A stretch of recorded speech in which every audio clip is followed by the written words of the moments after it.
Então, vamos supor que a gente queira fazer essa comparação aqui, não por endereço de memória, mas, por exemplo, pelo atributo CPF.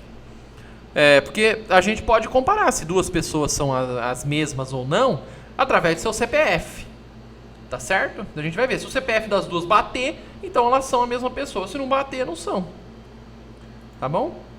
E como é que a gente faz isso? Olha, no Python, a gente tem uma série de métodos com uma nomenclatura especial para fazer a sobrecarga de operadores, tá? Eu até coloquei, deixa eu ver, eu coloquei aqui os endereços, né? Com as tabelinhas dos nomes desses métodos, tá, gente? O método com essa nomenclatura aqui, underline, underline, EC, underline, underline, ele vai fazer a verificação. Ele vai sobrecarregar o operador de verificação, esse operador aqui. Tá certo? Então é ele que a gente vai precisar alterar dentro da definição da classe pessoa para fazer a comparação por CPF que eu estou falando. Tá bom? Então vamos lá. E tem outra coisa. Todos os métodos, eles têm esses dois argumentos, o self e o order.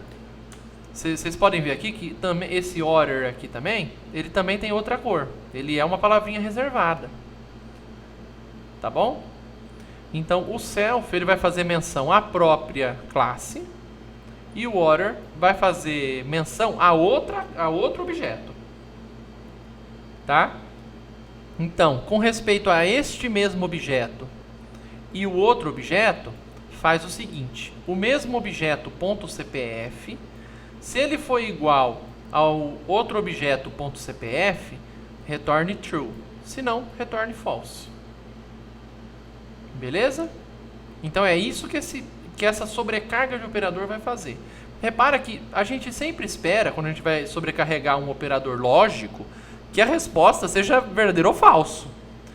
Tá bom? Então por isso que isso daqui vai ser um método que ele espera que você vai devolver verdadeiro ou falso. Tá certo? E é isso que ele vai fazer. Se o CPF do mesmo objeto for igual ao CPF do outro objeto, então retorne verdadeiro. Se não, retorne falso. A definição deste método, que ele é uma palavra reservada, o nome desse método, vai sobrecarregar o operador de comparação igual. Tá certo? O resto é tudo igual, tá, gente? Os atributos da classe pessoa, o construtor, o autentica, tudo igual. Eu só coloquei essa sobrecarga de operador aqui de diferente. Beleza? Então, vamos rodar. E agora a gente pode vir aqui e fazer o seguinte. Definição do objeto. Aqui tá Beatriz Falcão, Nazaré Tedesco. Vamos lá. O CPF de uma é diferente do CPF da outra. Beleza? Uma está sendo armazenada no objeto 1 e outra no objeto 2. Então, vamos definir. E agora a gente pode fazer aqui. Se o objeto 1 for igual ao objeto 2, as duas pessoas são a mesma, pois possuem o mesmo CPF. Se não, as pessoas são diferentes. Vamos ver o que vai acontecer. As pessoas são diferentes. Mas e se elas tivessem o mesmo CPF?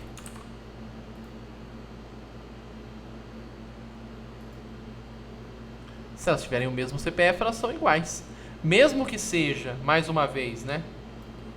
Vamos printar aqui. Objeto 1. Objeto 2. Mesmo quando a gente printar os objetos, a gente vai ver que o endereço de memória deles ainda é outro. Ó. Ainda são diferentes. Tá? Mas as pessoas são iguais, porque o que a gente está fazendo a comparação agora é pelo CPF. Então a gente fez essa comparação aqui, né? O objeto 1 ele é igual ao objeto 2. O que a gente está fazendo de fato é vir para esse método aqui, o EC, e fazer a comparação entre um objeto e outro. E aí a gente vai ver se o CPF dos dois, se o atributo CPF de cada um desses objetos é igual ou não. Belezinha?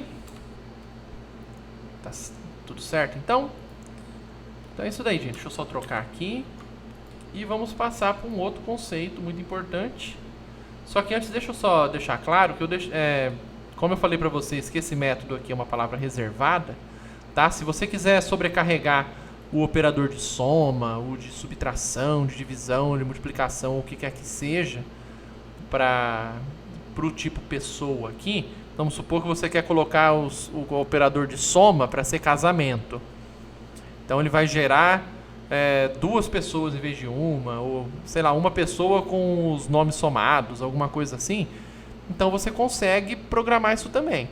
A nomenclatura desses métodos especiais, ela está nas tabelas que eu deixei aqui em duas documentações. A documentação do Python 3, tá? Que é a da documentação mais completa, e uma do Geeksforge, que ela aqui está mais didático, tá bom?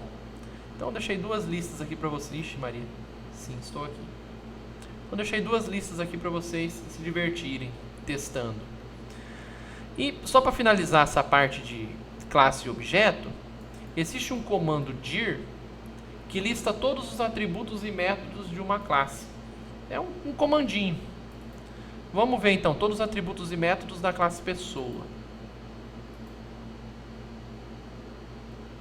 Dá uma olhadinha. Ela tem todos esses métodos aqui que a gente não mexeu com eles, ó. Eles estão lá escondidos, são os métodos de palavra reservada aqui, os métodos especiais para sobrecarga de operadores que eu falei para vocês, e outros, tá? Por exemplo, aqui o init está lá, tem init subclass que a gente vai falar. Então tem um monte de métodos aqui, ó.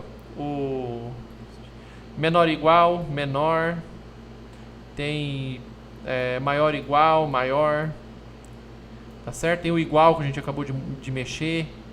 Enfim, tem esse str, que é quando você dá um print no objeto, em vez dele aparecer, se você quiser especificar o que acontece com ele, em vez de mostrar o objeto de endereço de memória, se você quiser apresentar o nome da pessoa, por exemplo, você pode mudar aqui no str.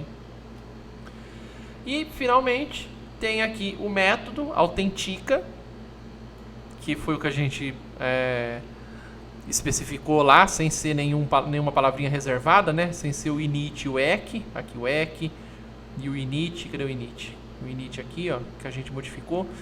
A gente tem o método autentica e os atributos da classe. Tá certo?